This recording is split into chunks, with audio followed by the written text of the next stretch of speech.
Olá, amigos. Sejam todos muito bem-vindos para o começo de uma nova jornada, o estudo do livro Tramas do Destino, o terceiro livro em ordem da coleção Manuel Filomeno de Miranda.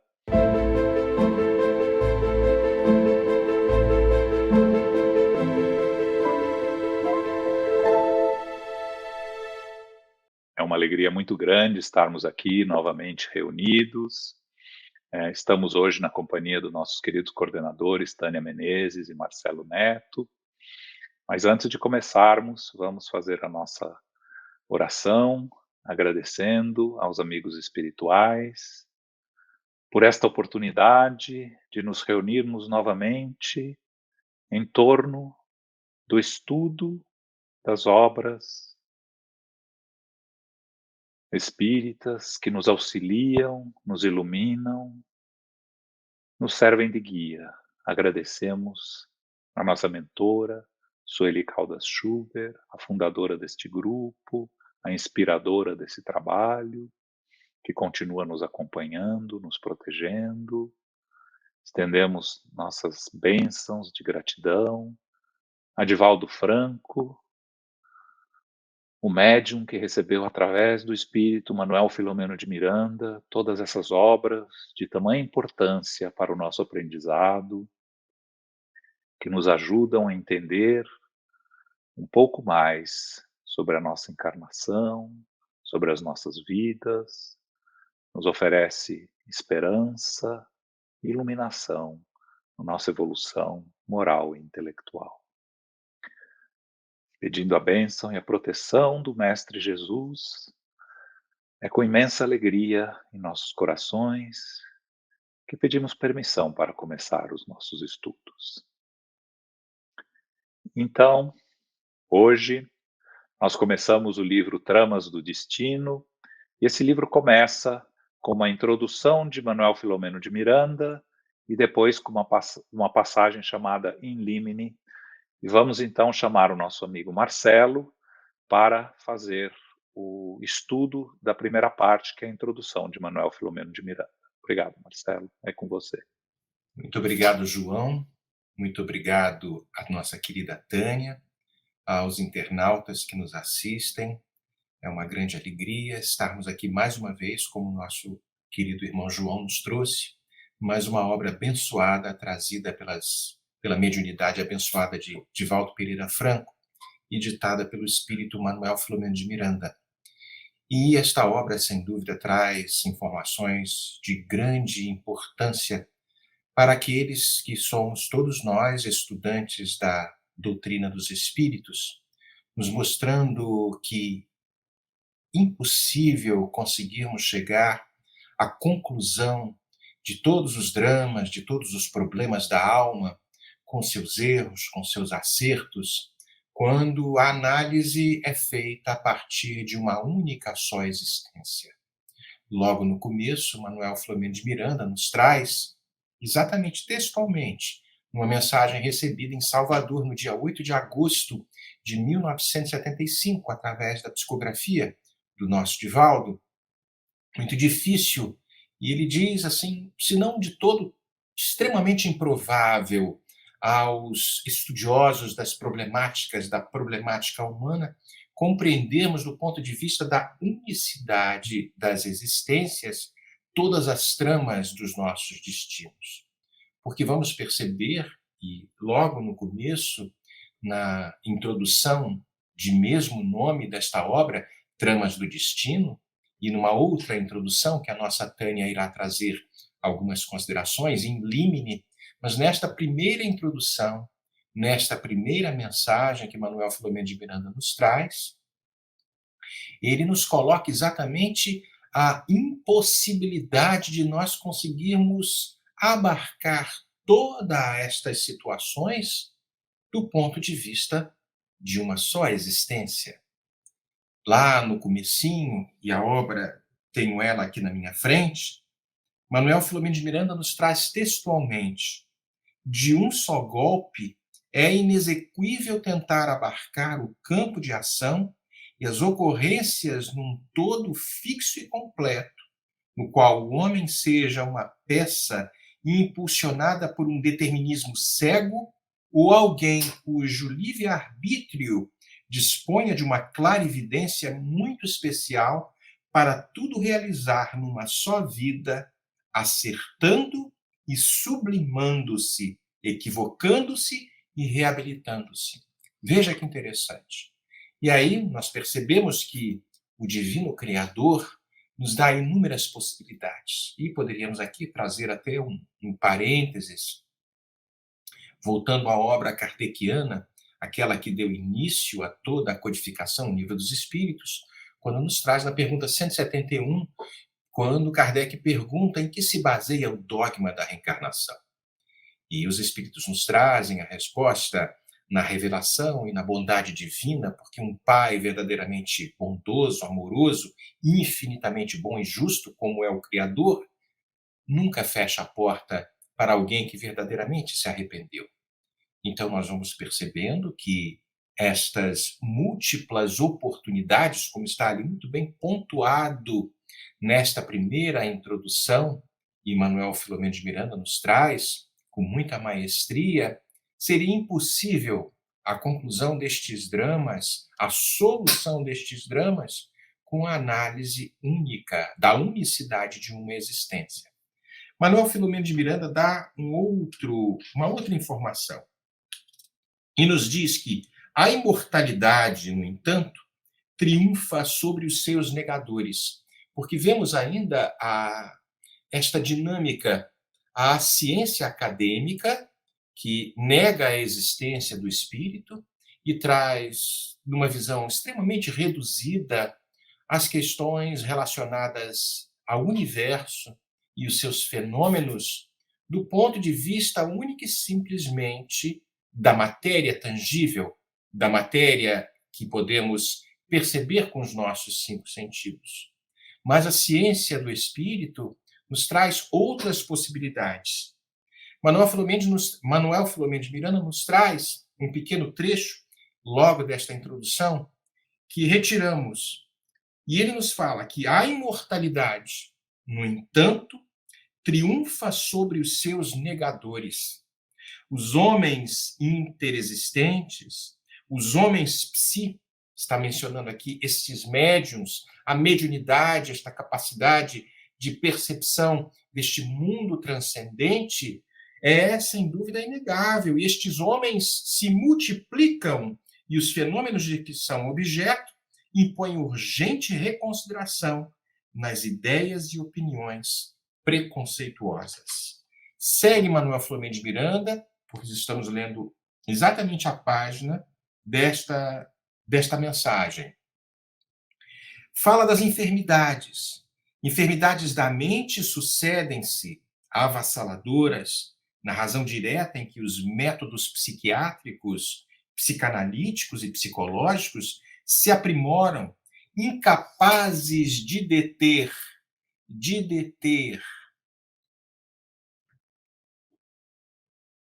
a grande avalanche dos distônicos, dos esquizoides, dos neuróticos. E aí vamos perceber que no âmbito da psiquiatria, da psicologia, quando tentando fazer esta aferição de situações, esta busca, esta pesquisa das situações relacionadas ao comportamento humano, muitas destes comportamentos, destas neuroses, destas esquizofrenias, destas situações psicóticas, não encontram de uma forma plausível as soluções quando a análise é feita em uma só vida. Então, é necessário que a ciência espírita possa, aos poucos, permear pelos meios acadêmicos e saindo das questões pura e simplesmente técnicas para que o homem, uma visão um pouco mais ampla, um pouco mais arrojada, perceba que os dramas muitas vezes têm a sua gênese no passado. Manuel Filomeno de Miranda vai nos trazer, e talvez seja um fenômeno que estejamos vendo e nos dias atuais, as questões relacionadas à sexolatria, da drogadição, as questões relacionadas a todo tipo de desvario, mostrando, de uma certa forma, a falência da sociedade que, nestes mecanismos, nestas posturas, parece que volta a uma situação de primitivismo, dissociando-se da ética e dos costumes e voltando às questões relacionadas à barbárie, apesar do avanço intelectual que temos experimentado nos dias de hoje. Existem, sem dúvida, duas asas do espírito, a asa intelectual e a asa moral, mas percebemos, pela pergunta 780, se não nos enganamos, que a asa intelectual ganha talvez uma certa expressividade e cria, de alguma forma, uma base necessária para que o conteúdo moral analisado sob a ótica da inteligência, utilizando-se da inteligência, melhor dizendo, este que é um atributo do espírito, analisando que não mais podemos continuar com as mesmas atitudes que estamos largamente difundindo na sociedade atual. Isso tem sido, talvez, uma constante. E ao longo das múltiplas vidas, através das incursões equivocadas nesta lei divina que regula todo o universo e regula o universo humano, fazendo estas incursões indevidas, nos afastando da proposta do amar ao próximo como nos amamos, é natural que iremos deflagrar e proporcionar grandes situações de grande demérito nas nossas almas, e as consequências virão nas neuroses, nas psicoses, nas esquizofrenias. E aí a questão do espírito imortal merece uma melhor investigação, para que aos poucos nós, muito bem ajustados com esta proposta de Jesus, de uma disciplina, na verdade, a proposta que a doutrina espírita nos traz, desta autodisciplina, desta reforma íntima que nos convida a um centramento, para que aos poucos possamos nos encontrar senhores de nós mesmos e não mais estarmos sujeitos a todas estas situações.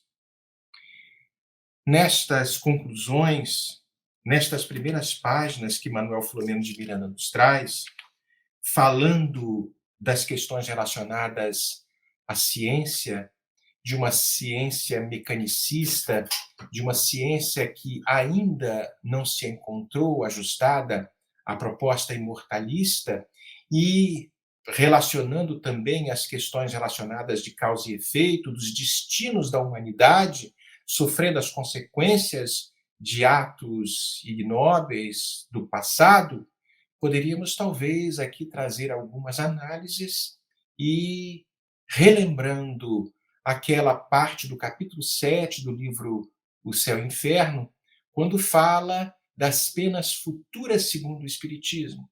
E poderíamos, talvez, nesta mesma obra, mencionar o Código Penal da Vida Futura, lá no Céu e Inferno, lá neste capítulo 7. 33 artigos que nos mostram algumas informações absolutamente fantásticas, porque é uma revelação do mundo espiritual, quando Kardec nos trouxe esta obra magistral, nos mostrando que somos os autores do nosso próprio destino. O que está inserido nestes 33 artigos? Que a alma ou o espírito vai sofrer na vida espiritual, na vida física também, as consequências de todas as suas imperfeições, que a felicidade perfeita é inerente à perfeição do espírito, que aos poucos se purifica, que não há uma só imperfeição da alma que não acarrete consequências desagradáveis e inevitáveis, como diz Kardec neste artigo 3º, e não há uma só qualidade boa que não seja a fonte de uma aventura. Segue neste código algo impressionante que precisa ser lido mas não lido de jato, lido e analisado. E em virtude desta lei do progresso, que faz parte das leis morais, se nós passarmos a analisar com calma as possibilidades que temos, porque vós sois deuses com D minúsculo, como Jesus nos falou, e filhos do Criador, temos, sem dúvida, potenciais inimagináveis. Segue neste Código Penal da vida futura que o sofrimento, sendo inerente, por exemplo, à imperfeição, e falamos aí, Manuel Flamengo de Miranda falou das questões das esquizofrenias, das psicoses, das situações, e este sofrimento sendo inerente à imperfeição que a alma ainda possui, como é que a felicidade também é inerente à perfeição? A alma vai levar dentro de si o seu próprio castigo, a sua própria condição infernal, onde quer que ela esteja, em qualquer da situação, em qualquer das existências que ela se encontre. Nesta obra, Tramas do Destino, num determinado momento deste trecho, vamos perceber que Manuel Flamengo de Miranda nos fala que é uma história verdadeira. É uma história verdadeira que mostra o drama que vamos conhecer ao longo das próximas quartas-feiras, mas que os nomes foram modificados por uma questão de cuidado, por uma questão de zelo para com as famílias que estavam, naturalmente, poderiam estar com as suas questões de suscetibilidade, e muitas vezes o anonimato é o grande exemplo da caridade verdadeira.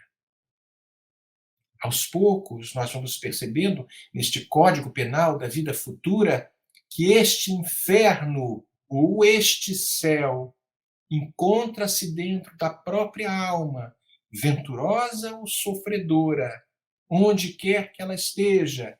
E o bem e o mal que nós praticamos são resultados das boas e das más qualidades que possuímos. E segue no artigo número 6, para que a gente possa fazer uma correlação com estas páginas que aqui estão. Se toda imperfeição é fonte de sofrimento, o espírito deve sofrer não só por todo o mal que tenha feito, mas também por todo o bem que podia fazer e que não fez durante a sua vida terrena.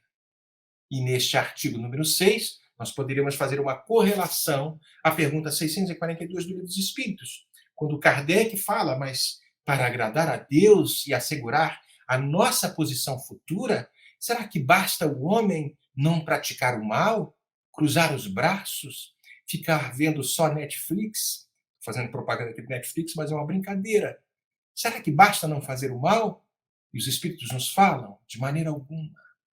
É preciso que façamos o bem, no limite das nossas forças, das nossas possibilidades, das nossas conquistas, porque cada um de nós vai responder por todo o mal que haja resultado de não termos praticado o bem que estava à nossa disposição de ser feito, algo nesse sentido.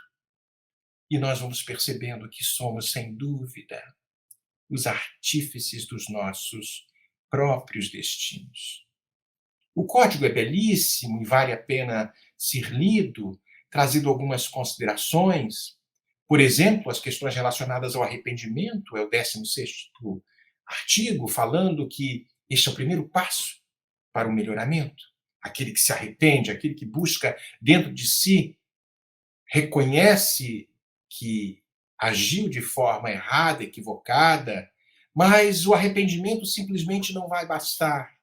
É necessária a expiação, a reparação. São necessários esses processos. E o arrependimento, a expiação e a reparação são essas três condições necessárias para, aos poucos, apagarem os traços das faltas e das suas consequências. E o arrependimento, sem dúvida, como diz o artigo, vai suavizar as dores da expiação, porque, dizendo Kardec, ele desperta a esperança e nos prepara a reabilitação. Mas somente a reparação vai poder anular o efeito ao destruir a causa. Porque quando nos arrependemos, nós, com uma consciência mais desperta, temos a vontade, a necessidade de refazer a rota, de apagar os erros, de suavizar as dores, porque há um DNA divino dentro de cada um de nós que clama, que ansia por ajudar ao próximo. A responsabilidade mútua. Jesus, que é um espírito puro, nunca deixou de ajudar a terra inteira. Temos na obra, por exemplo, Antologia Mediúnica do Natal, no capítulo O Natal do Apóstolo, uma das passagens mais belas, vemos ali na crucificação de Simão Pedro, quando, no momento final, ele crucificado de cabeça para baixo, leva uma pedrada de um pretoriano, Sertório Aniceto, o sangue se esvai, ele desencarna, e o próprio mestre o recebe aos braços e o alça às regiões mais belas. Ele passa muitos meses ali e o mestre fala: descanse o quanto quiser. E num determinado momento, o mestre se preparando para sair, Pedro vai e pergunta: onde vai, Senhor? E ele, de forma muito lúcida, fala: enquanto houver um sofrimento, uma dor, um choro na terra, mais ou menos assim, não me é lícito descansar. Mostrando que mesmo para este espírito puro que é Jesus, que não tinha nada a expiar, o compromisso com o seu próximo, com o irmão, com aqueles que foram confiados por Deus a esta alma que comanda os destinos do nosso planeta, mesmo para este homem, o auxílio, a ajuda, o amor está sendo dispensado. Imagine para nós, almas ainda, espíritos ainda extremamente comprometidos. Por isso, a necessidade de ir na direção do próximo, reparar o mal que foi feito, abraçar, aprender com essas situações de que só através do trabalho, do amor, da caridade como era entendida por Jesus, a benevolência para com todos, o, benevolência para com todos, a indulgência e o perdão das ofensas, indulgência para com as imperfeições alheias e o perdão das ofensas, é que iremos, sem dúvida, encontrar esta aventura mais esperada por todos nós. Aos poucos nós vamos nos encontrando com isso. E talvez, para trazer algumas considerações e mostrar que há esperança para a humanidade, porque a ciência que nós havíamos mencionado e que Manuel Filomeno de Miranda nos traz, uma ciência ainda ligada às questões do materialismo sistemático, esta ciência está fadada a morrer, a acabar. Mais particularmente aqui nos Estados Unidos e no Brasil, vemos grandes investigadores procurando algo que vai muito além das questões da matéria. Há, por exemplo, voltando às questões relacionadas à ciência acadêmica e à psicologia freudiana clássica, muitos destes pesquisadores tentam ainda colocar no lugar do espírito algo diferente e acabam como performando os mais complexos malabarismos na tentativa de negar a existência do espírito imortal. Então, nos parece que ainda há uma temerária reação contra algo que transcende a nossa capacidade de percepção. E esta mediunidade abençoada que enxerga a outro lado, a outra porta, a outra condição do espírito que viaja pelo universo. E essa entidade inteligente, que é o espírito, que preexiste ao corpo, que lhe sucede à morte, vivendo com ou sem aparelhagem somática, essa sim passa aos poucos ser cada vez mais investigada por estes que corajosamente mergulham mergulham na ciência do espírito. Num determinado trecho desta mensagem introdutória que está aqui, vamos lendo que há imortalidade na palavra, na fala de Manuel Filomeno de Miranda, no entanto, triunfa sobre os seus negadores. Para a gente trazer um exemplo aqui muito interessante, isso aconteceu esse final de semana, lá na Suíça. Um grupo de pesquisadores, um evento espírita ocorreu com a participação de um pesquisador lá da universidade, ele que foi um acadêmico da Universidade Federal de Juiz de Fora, o doutor Alexander Moreira. E ele fundou um núcleo chamado Núcleo de Pesquisa em Espiritualidade e Saúde, lá na Universidade Federal de Juiz de Fora, Minas Gerais. E esse grupo acadêmico investiga a possibilidade da mente humana sobreviver ao perecimento do corpo físico. É uma abordagem, eles fizeram uma abordagem científica para estas questões que ainda são extremamente conflitivas na ciência acadêmica. E o fundador do NUPES, né, este núcleo de pesquisas, este pesquisador que havíamos mencionado e que fez um trabalho muito bonito lá na Suíça este final de semana, o pesquisador, o psiquiatra Alexander Moreira de Almeida, lançou junto com a sua equipe um livro que compila décadas de pesquisa sobre estas temáticas. Há um livro chamado Ciência da Vida Após a Morte. E ele saiu publicado globalmente num periódico científico chamado Spring and Nature. É de uma grande repercussão e de um impacto muito grande. E a equipe se propôs a analisar uma perspectiva cética, muito saudável, evidências que apontem para a continuidade da consciência humana depois da morte corporal. Aí nós vamos vendo, então, no meio acadêmico científico, o fisicalismo declarado ainda, a questão relacionada ao materialismo. Então, essas teorias de que não há nada além da matéria, aos poucos caem por terra. Esses pioneiros, e vamos trazer aqui a referência do Dr. Alexander Moreira, eles trouxeram, parece que recolheram mais de 400 depoimentos. Isso é um dos trabalhos que eles fizeram, porque existem vários, mais de 400 depoimentos de adultos, de mais de 30 crianças, adolescentes, que se dizem ter tido experiências passadas. Mas isso não é feito de uma forma sem critério, sem nenhum tipo de padrão científico.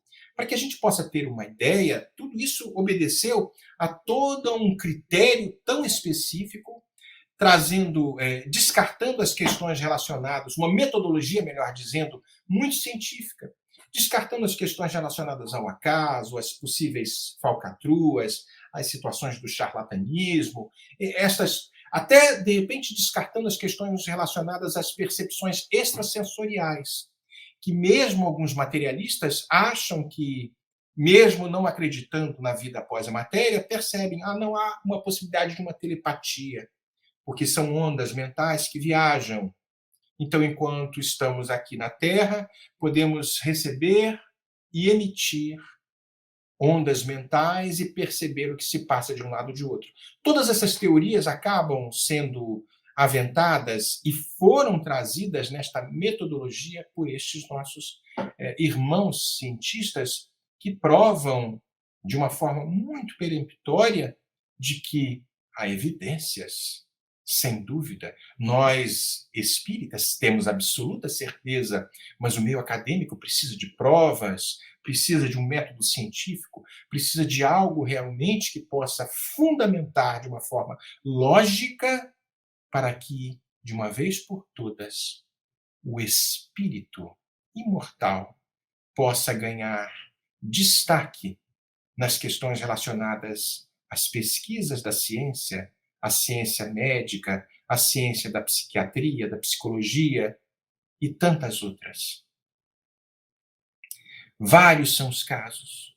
Podemos trazer aqui pesquisadores aqui da Universidade de Virgínia, Jim Tucker, esse psiquiatra infantil que estudava as questões de crianças, professor de neurociência, ciências neurocomportamentais da Escola de Medicina da Universidade de Virgínia, e os seus interesses principais na pesquisa de documentar histórias de crianças que ele afirma lembrarem de vidas anteriores, de memórias antes do nascimento. Ele é uma espécie de continuador dos estudos de um grande pesquisador nesta área, Ian Stevenson, aquele canadense que radicou-se nos Estados Unidos e também ali, na Universidade de Virgínia, trouxe uma série de eventos, uma série de casos, trazendo a possibilidade, ele tinha absoluta certeza, mas numa tentativa bem-sucedida de convencer o meio acadêmico de que aquilo não era simplesmente algo imaginário, trouxe, através desta análise, grandes estudos com ratificações de outros que, sem dúvida, os ajudaram para que esta pesquisa científica pudesse ser, de fato, ratificada. Alguns livros desse pesquisador Jim Tucker, Life Before Life, Vida Antes da Vida, Retorno da Vida, Return to Life, outras obras também, muito lançadas em 2005, 2013, outras mais recentemente, 2021, e uma série de outros pesquisadores, até aqui na Universidade de Miami, e em várias outras universidades, mostrando que o materialismo tem data para acabar. Data não seria bem a própria, não seria afirmativa. Quando, na pergunta 799, Allan Kardec traz para os imortais de que maneira o Espiritismo poderia contribuir para o progresso da humanidade, e os Espíritos nos trazem destruindo o materialismo, que é uma das chagas da sociedade. E aí sim o Espiritismo vai poder fazer com que os homens, a humanidade inteira, possa compreender onde estão os seus verdadeiros interesses, aonde está realmente a sua real necessidade de trabalho. Trabalhe no seu íntimo, para que estas tramas do destino, que ainda nos convidam à retificação, e por isso, uma das falas do nosso Manuel Flamengo de Miranda, trazendo a bênção da prática espírita, na casa espírita, nas terapêuticas da obsessão, da desobsessão, melhor dizendo, da água frutificada, da evangelho-terapia, trazendo Jesus de uma forma única e especial. E se podemos, de alguma forma, contribuir, trazendo um fechamento da nossa fala, eu gostaria de ler o capítulo 67 da obra Religião dos Espíritos, uma mensagem ditada pelo Espírito Emmanuel, psicografada por Francisco Cândido Xavier. Essa mensagem faz alusão à pergunta número 799, que mencionamos como é que o Espiritismo poderia ajudar ao progresso da humanidade, destruindo o materialismo, que é uma das chagas da humanidade. E a pergunta e a narrativa de Emmanuel nos fala a seguinte informação, porque o título é Materialistas. Emmanuel nos traz: não podemos afirmar que os materialistas vêm vindo. Estão nos tempos modernos, por toda parte, tentando inconscientemente apagar a luz do espírito. Acestam telescópios na direção das galáxias e supõem resolver os enigmas do universo pelas acanhadas impressões dos 5 sentidos da esfera física. Devotam-se aos mais altos estudos da psicologia transcendente e atestam que o homem não passa de símio complexo sem maiores possibilidades de evolução. Dizem que estamos longe de equacionar os problemas do destino e do ser e estabelecem padrões para a genética humana, tomando por alicerce o comportamento de drosófilas e de ratos nas atividades reprodutivas. Asseveram que é preciso plasmar elites de condutores e dirigem-se à mocidade acadêmica, subtraindo-lhe as noções da alma, à feição de sorridentes carrascos da responsabilidade moral. Destacam o imperativo da solidariedade e preconizam a sumária eliminação dos que nasçam doentes ou incapazes. Proclamam-se campeões da liberdade e desprezam quem lhes não aceite o figurino mental. Recomendam a investigação das questões do espírito injuriam as inteligências sinceras e desassombradas que a elas se afeiçoam. Aconselham o respeito às religiões. Em vez de ajudá-las no apostolado de amor pela extinção do sofrimento, solapam-lhes a existência a golpes de sarcasmo sutil. Claro que não nos reportamos aos pesquisadores respeitáveis, porque a ciência, matriz do progresso, será sempre no mundo a interrogação vestida de luz, entesourando experiências diante da verdade. Referimos-nos aos epicuristas de todas as épocas, sejam eles autores de fulgurantes pensamentos destrutivos em alentados livros sobre a natureza, ou meros conversadores de salão, interessados nas sensações inferiores, em detrimento da sublimação íntima. Desde as primeiras horas de nossa formação doutrinária, os mensageiros do Cristo explicaram que o Espiritismo contribuirá para o aperfeiçoamento da Terra, anulando o materialismo, por ensinar aos homens a dignificação do futuro, mantendo-os livres de seitas e cores, castas e privilégios. Temos, assim, a tarefa de conduzir para a frente a bandeira da imortalidade, com um trabalho incessante que lhe é consequente, mas para atingirmos a meta, é imperioso que se disponha cada um de nós a viver em si mesmo os princípios que pregamos, com a obrigação de servir e com o dever de estudar. Com esta mensagem belíssima que Emmanuel nos traz nesse livro Religião dos Espíritos, mensagem recebida em 1959, e refere-se a esta questão 799 de O Livro dos Espíritos, podemos trazer, então, a necessidade de ler e estudar esta obra, porque as tramas do destino nos convidam, muitas vezes, com as situações dolorosas, como sublime convite de Deus, para que nós possamos, em verdade, aceitar uma entrevista com o Altíssimo e refazer a nossa rota de vida. Vamos passar agora a nossa querida Tânia, que vai trazer as suas considerações excelentes.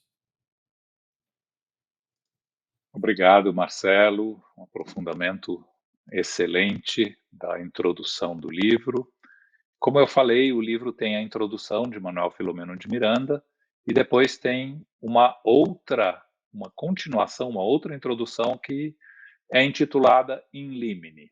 E como nos diz a mentora Joana de Ângeles, nós todos temos que elevar o nosso conhecimento para tentar chegar mais próximo do deles, não eles têm que baixar para nós.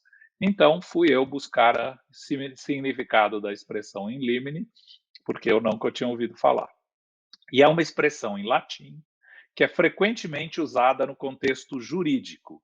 Se refere a questões preliminares ou prévias, que são apresentadas antes do início do julgamento principal de um caso. Então, Tânia, é com você, in limine. Eu estou aqui sorrindo, boa noite a todos os amigos e irmãos. Quando o João falou que não sabia o significado, e foi exatamente o que aconteceu conosco. Então, nós também não sabíamos e fomos buscar. E quando ele falou que ele tinha pesquisado e o que eu tinha pesquisado, ele tinha mais informações. Então, eu disse, João, é com você fazer esta apresentação do significado. Então, nesta segunda parte da introdução, nós vamos fazer uma abordagem a respeito do pensamento. Por que nós pensamos em trazer esta reflexão? No primeiro parágrafo desta segunda introdução, Filomeno vai falar a respeito da reencarnação de espíritos felizes. Por que ele faz esta breve introdução? Porque é toda a narrativa que nós vamos acompanhar neste livro, Dona Artemis. Conforme Marcelo falou, os nomes são fictícios, mas um espírito que já galgou o patamar evolutivo mais elevado elevado e que resolve estar, por amor, voltando à experiência do corpo para ajudar aqueles que naufragaram nas suas experiências evolutivas. Mas no segundo parágrafo, vem Filomeno abordar que existe em toda parte províncias de sombra pela exteriorização do pensamento em desalinho. Quando estive a pensar o que trazer para as nossas reflexões, que de fato este situar de Miranda é relativo ao mundo espiritual, onde esses espíritos eles se situam nesta zona inferior com estes pensamentos em desalinho. Estive eu a pensar, por que não falar de nós, encarnados, que temos, em algumas circunstâncias, o nosso pensamento em desalinho. E isso vai promover uma desestruturação em nossa existência e que pode nos levar a muitos prejuízos. Mas a primeira reflexão que eu trago é: quem pensa é o espírito. Na questão 23 de O Livro dos Espíritos, Kardec vai indagar: que é o espírito? E os benfeitores respondem que é o princípio inteligente do universo. Ora, se o princípio inteligente é o espírito, a sede do pensamento está no espírito. Então, o espírito vai pensar, transmite o seu pensamento através do perispírito e chega ao nosso corpo físico. A benfeitora Joana de Ângeles, ela vai escrever que o pensamento ele se exterioriza através dos veículos da mente, que é atributo do espírito. Então, este pensamento, ele está sempre carregado de uma carga de energia. E esta energia, ela terá uma qualificação de positiva ou negativa, e tudo isso vai trazer interferências nos relacionamentos humanos, conforme as faixas vibratórias que nós estamos exteriorizando. Aí vamos pensar, aquele pensamento que eu adoto de natureza doentia, pessimista, rancorosa, vai prejudicar não somente a mim, mas também vai trazer uma ressonância na direção daquela pessoa que eu estou mentalizando. Por exemplo, alguém me ocasionou um dissabor. Então, na minha mente vai pairar aquelas imagens mentais que se traduzem pela raiva por conta daquilo que ele me ocasionou. Daí vem o nosso pensamento de que muitos distúrbios de comportamento psicológico, eles são decorrentes desta nossa aceitação, da sintonia nossa com esses pensamentos de inveja, de ódio, de perseguição, que nós carregamos dentro de nós. Este que me trouxe essa raiva, eu fico alimentando aquela ocorrência. Eu não tiro do meu pensamento a situação aflitiva que ele me ocasionou. Então, tudo isso vai ser o disparador para um processo de sintonia, possibilitando a ocorrência das obsessões. Aí vamos pensar. Vocês que estão nos ouvindo agora, participando desse estudo conosco, alguém sente inveja? Eu acho que não, não é, Marcelo e João? Ódio, despeito. Então, se eu reconheço, não, eu não tenho ódio, mas uma situação me deixa com aquele sentimento de inveja. Já que Marcelo falou a respeito de Simão Pedro, eu me recordo que tem uma passagem no diálogo dele com Jesus, que ele pergunta como alcançar o reino dos céus, quais são os caminhos que ele e os discípulos deveriam percorrer. E aí ele faz uma abordagem. Hoje mesmo, Senhor, eu senti inveja de alguém que tinha uma condição melhor do que a minha. Então, é aquele sentimento que ainda nos detém na nossa natureza humana. Mas se eu reconheço esse tipo de pensamento, é preciso cuidar, investir para poder debelar ele da nossa caminhada. Mas por quê? Porque se o nosso pensamento ele é inspirado por maus desejos, pela paixão, as imagens que nós vamos criar, elas vão acumular-se em torno do nosso corpo fluídico e vão trazer sombra a este corpo. O mesmo vai acontecer quando nós estivermos no mundo espiritual. Então, nós somos os responsáveis para fazermos em nós a luz ou a sombra. É claro que o nosso desejo é de que sejamos luz, não a sombra. Mas o que é que estamos pensando para que ao nosso redor esteja sempre iluminado? Então, toda vez que nós estamos a sentir aquela emoção de alegria espontânea, sem que haja um motivo aparente, quando surgem em nossa mente pensamentos otimistas, planos edificantes, tenhamos a certeza de que estamos sob a ação de pensamentos bons e saudáveis, pensamentos que nos são direcionados por aqueles que nos querem bem. Falamos em relação aos encarnados, mas também em relação aos desencarnados. De onde vão originar esses pensamentos? Exatamente destas mentes afetuosas que nos envolve em simpatia, em afabilidade, em afetos que só pode emanar daqueles que nos querem bem, sejam eles encarnados ou não. Mas o que nós devemos fazer quando sentimos que invade esta alegria interior, esta vontade de fazer o bem?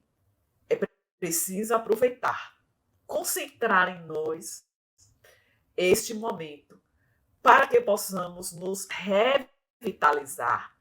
E isso serve como uma carga de nutrição para outros momentos que venhamos a atravessar, que não são tão vitoriosos como estes que nós estamos vivendo agora.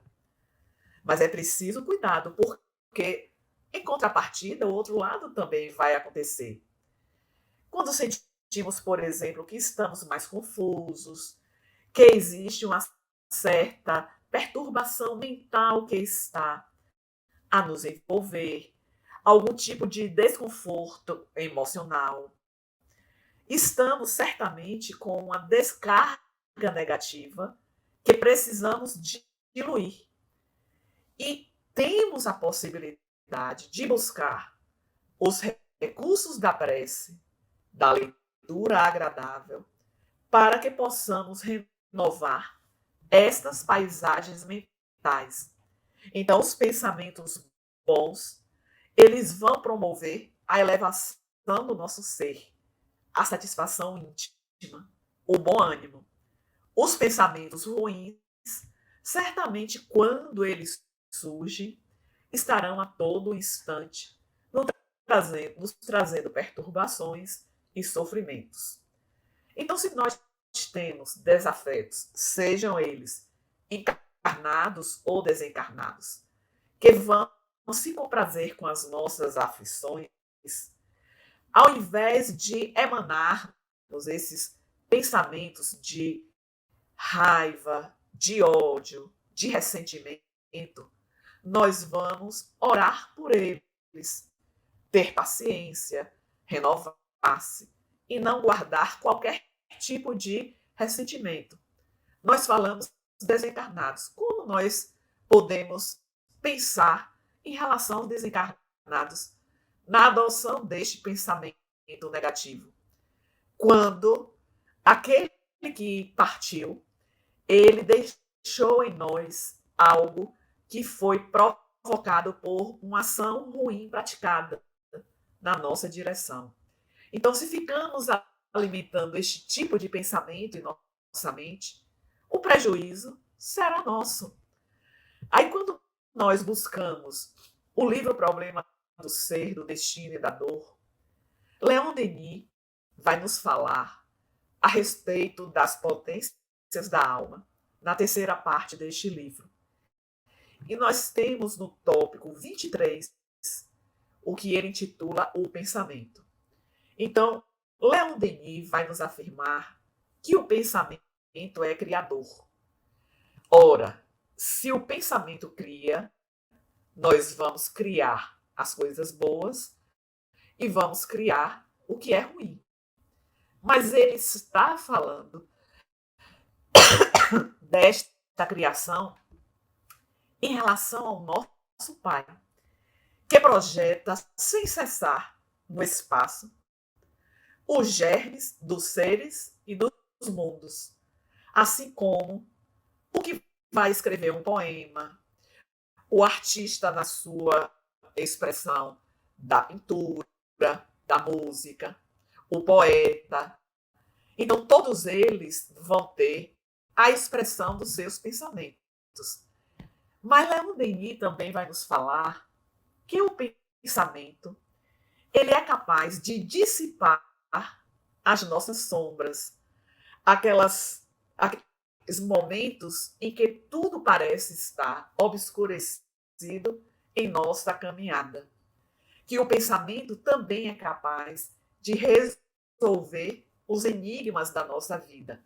Vamos pensar naquele dia que está sendo mais desafiador. Se eu mergulho no problema e fico com o meu foco em algo que não está sendo fácil resolver e não adoto a ideia otimista perante a situação, eu vou estar permitindo a sintonia destes desafetos que estão atentos à nossa caminhada e aguardando a oportunidade para que nós possamos cair e eles plugarem em nós. Mas é Leon Denis também que vai falar que o pensamento ele aquece as nossas almas e também traz luz aos desertos da nossa existência. Aí vamos refletir. Quantas vezes em nossa caminhada evolutiva nós somos invadidos pela tristeza diante das ocorrências inoportunas que surgem.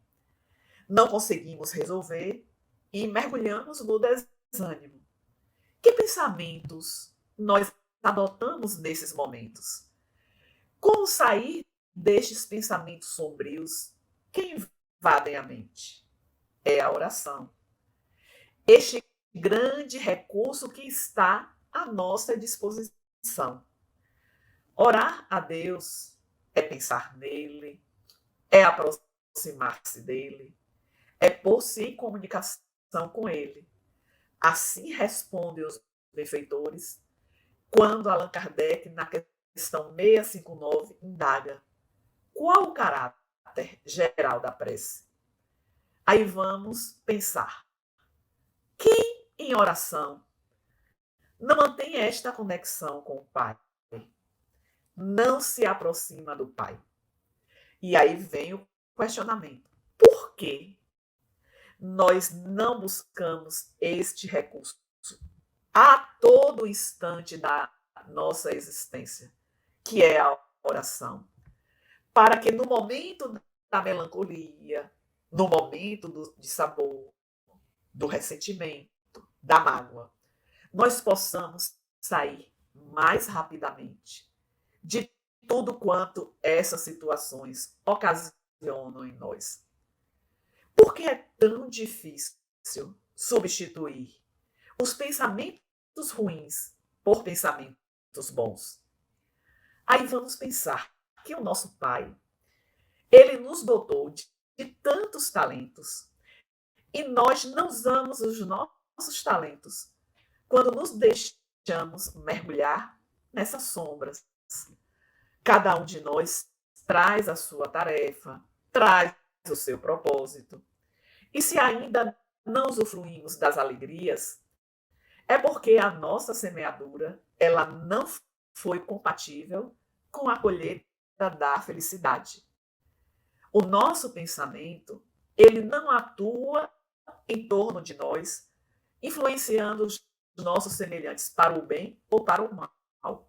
Ele atua principalmente em nós, porque tudo quanto traduzirmos em ações pelo nosso pensamento vai gerar a nossa semeadura que decorrerá numa colheita no futuro. Então, tudo quanto traduzimos em palavras, como diz Leon Denis, este pensamento, que é o edifício grandioso ou miserável da nossa vida presente e futura. E aí vamos pensar, o que é que eu quero de fato para a minha vida futura, na presente existência e quando eu fizer a minha viagem de retorno para o mundo espiritual. Porque temos que pensar neste momento de transição que vamos fazer esta viagem de retorno. Então, nós vamos modelar a nossa alma e o seu invólucro com esses pensamentos que estamos a adotar. O homem, de fato, ele é grande, o ser humano, quando tem valor pelo pensamento que ele adota para as ações edificantes. Então, pensar bem ou pensar mal é o resultado de treinamento para o nosso dia a dia. Todo treinamento que fazemos com assiduidade termina se transformando em hábitos. Então, vamos refletir. Estamos, de fato, no nosso cotidiano, adotando mais os pensamentos otimistas, pessimistas, ou estamos no meio termo? Se respondemos que é pessimistas, devemos iniciar o nosso trabalho de mudança a partir de agora. Porque se o universo é obra do pensamento do Criador, quando ele nos criou na simplicidade e ignorância, ele permitiu que, através do nosso livre-arbítrio, nós fizéssemos a escolha por onde queríamos trilhar. Ou eu vou agir para o bem sem me comprometer, ou agindo para o mal, eu comprometo a minha existência, as existências que vão se suceder.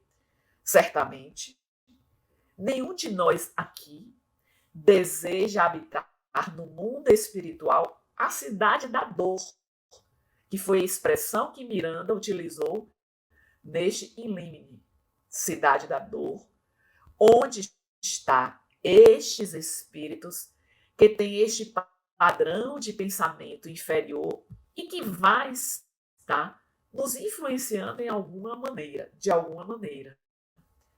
Então, essas são as tramas do destino de cada um de nós.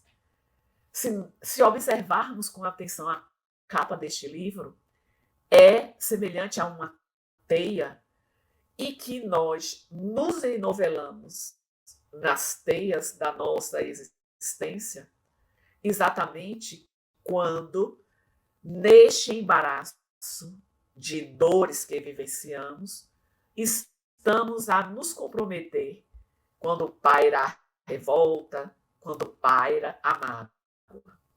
Artemis, Dona Artemis, que é a personagem central desta narrativa, do terceiro livro de Manuel Filomeno de Miranda, por amor, ela faz uma abertura da sua possibilidade de usufruir a felicidade no mundo espiritual, quando ela pensa que no seu retorno ela pode auxiliar os seus afetos que se encontram na retaguarda. E aí nós lembramos que o próprio Bezerra de Menezes, espírito, também teve esta possibilidade de alçar esferas mais elevadas, mas ele fez a opção de permanecer a nos auxiliar, enquanto de fato pairasse a dor entre nós. Então, por isso, nesta introdução, Miranda vai trazer esta afirmação de renascimento dos espíritos felizes para nos retirar das teias que nós próprios nos enovelamos pelas diversas circunstâncias. Tudo começa pelo pensamento. Se nos sentimos inclinados a um desejo de vingança por algo que o outro fez e que nos machucou, muito cuidado. Isso é um sinal de alerta que podemos nos enroscar nas teias da nossa existência. É exatamente o pensamento que vai abrir campo às obsessões. E o esposo de Dona Artemis está envolvido no processo obsessivo da subjugação. Então, a narrativa apresentada neste livro se dá em uma cidade da Bahia. O livro foi publicado no ano de 1976. Marcelo trouxe que a sua introdução, de fato, ela foi escrita no ano de 1975. Nós sabemos que a introdução é a última coisa a ser escrita em uma obra, mas algo aconteceu que a publicação ela demorou de acontecer. E aí, para encerrar, nós lembramos de Jesus, que disse que tudo quanto pedirmos ao Pai orando, Ele nos concederá. Então, certamente, se nós solicitarmos bênçãos com o pensamento, jamais deixaremos de receber. A benfeitora Joana de Ângeles, ela também vai falar que a energia mental canalizada pela oração, ela vai alcançar os centros de captação universal e vai produzir uma ligação vigorosa entre o orante e o Supremo ouvido. Supremo ouvinte. Foi difícil falar. Então, finalizamos fazendo um convite a cada um de vocês a viajarem conosco em mais uma obra de Manuel Filomeno de Miranda. Este livro, eu afirmo, ele trará profundas reflexões sobre o que estamos fazendo no decorrer da nossa existência, para não nos enovelarmos nas tramas que o destino pedirá contas a todos nós. Então são estas as nossas reflexões. Obrigado, Tânia. Excelente introdução, nos preparando para esse estudo tão importante dessa grande obra de Manuel Filomeno de Miranda. Fica aqui o convite para que todos nos continuem acompanhando. Na próxima semana, começamos então o estudo com o capítulo 1, chamado Infortúnio Doméstico, e vamos mergulhar nessa obra que tenho certeza nos iluminará e nos trará muitos conhecimentos na companhia desses nossos queridos coordenadores e de todos vocês que nos assistem. Então, pedimos a bênção e proteção para todos durante a semana e que possamos nos encontrar novamente na próxima semana. Que Deus nos abençoe.